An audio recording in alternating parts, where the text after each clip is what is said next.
အလုံးပဲမင်္ဂလာပါရှင်မြန်မာစာကလေးတွေကနေကြိုဆိုလိုက်ပါတယ်အခုတစ်ခါမျှဝေပေးချင်တာလေးကတော့မြန်မာစာအယုတ်ဖတ်တင်ကြားနည်းဆိုတဲ့အကြောင်းအရာလေးပဲဖြစ်ပါတယ်ကျမတို့ကလေးတွေကိုမြန်မာစာစတင်တဲ့အခါမှာစာလုံးပေါင်းဖတ်နည်းနဲ့သင်ရမှာလားအတန်ထွက်ဖတ်နည်းနဲ့သင်ရမှာလားဆိုပြီးမှမပဲကွဲဘူးဖြစ်နေရတွေကိုတွေ့ရတယ်တချို့ကလည်းစာလုံးပေါင်းဖတ်နည်းရမှာအမှန်အတန်ထွက်ဖတ်နည်းရမှာအမှန်ဆိုပြီးမှအငြင်းပွားမှုလေးတွေကိုတွေ့ရှိရတယ်ပေါ့နော်ဒါကြောင့်မို့လို့ကျမလေ့လာထားသလောက်ဖေဖေမေမေတွေ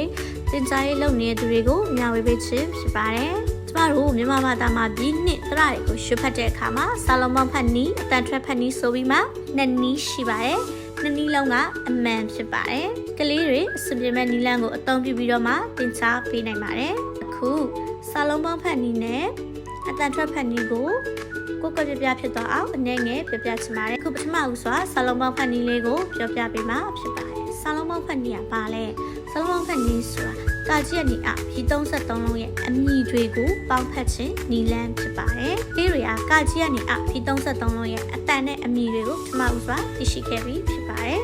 ။ခုတင်ငန်းစာလေးကိုဥပမာပေးပြီးတော့မှစာလုံးပေါင်းဖတ်နည်းလေးကိုပြောပြချင်ပါတယ်။အဲ့ဒီမှာကိုရွတ်ဆိုမယ်ဆိုရင်ရှိအာကိုရွတ်ဆိုရင်ရေးချအာကိုရွတ်ဆိုမယ်ဆိုရင်ရေးချဝိစနှလုံးပေါက်ဆိုပြီးမှရွတ်ဆိုရပါမယ်။အဲ့ဒီမှာဘီအမီနဲ့အတန်တွေအတူတူပဲဖြစ်တဲ့ငါညာမလဝတာဟာဆိုတဲ့ဘီကိုရွတ်ဆိုတဲ့အခါမှာအတန်ထွက်ပတ်နည်းနဲ့တိတ်ပြီးမှမကွဲပြားပဲဖြစ်နေပါတယ်။ဒါကြောင့်မို့လို့အမီနဲ့အတန်ကွဲပြားတဲ့ကကြီးလေးကိုပြောပြပေးမယ်။ကကြီးကိုဆိုရင်ကကြီးရေကကြီးရေချကကြီးရေချဝစနှလုံးပေါင်းဆိုပြီးမှရွတ်ဆိုရပါမယ်။ဘီရဲ့အမီကိုရွတ်ဆိုရမှာဖြစ်ပါတယ်။အဲ့ဒီမှာစာလုံးဆိုရင်စာလုံးရေးချစာလုံးရေးချဝိစနှလုံးပေါင်းစာလိန်ဆိုရင်စာလိန်ရေးစာလိန်ရေးချစာလိန်ရေးချဝိစနှလုံးပေါင်းဆိုပြီးမှကိုဝမထားပြီးမှရွတ်ဆိုပေးရမှာဖြစ်ပါတယ်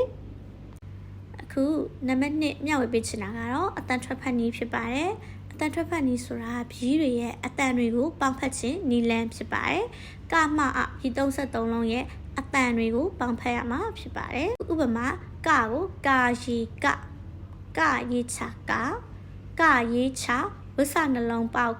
ဆိုပြီးမှကကြီးရဲ့အတန်ဖြစ်တဲ့ကိုပေါင်းဖတ်ရမှာဖြစ်ပါတယ်စလိန်အမည်ဆိုရင်စလိန်အတန်ဆိုရင်စဆိုတဲ့အတွက်ကြောင့်မို့လို့စ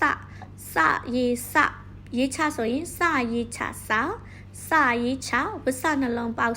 ဆိုပြီးမှရွတ်ဆိုပေးရမှာဖြစ်ပါတယ်တရနေရာမှာအစားထိုးပြီးမှရွတ်ဆိုသွားရမှာဖြစ်ပါတယ်အားလုံးကိုကျေးဇူးတင်ပါတယ်နောက်ဗီဒီယိုလေးမှာပြန်ဆုံကြပါမယ်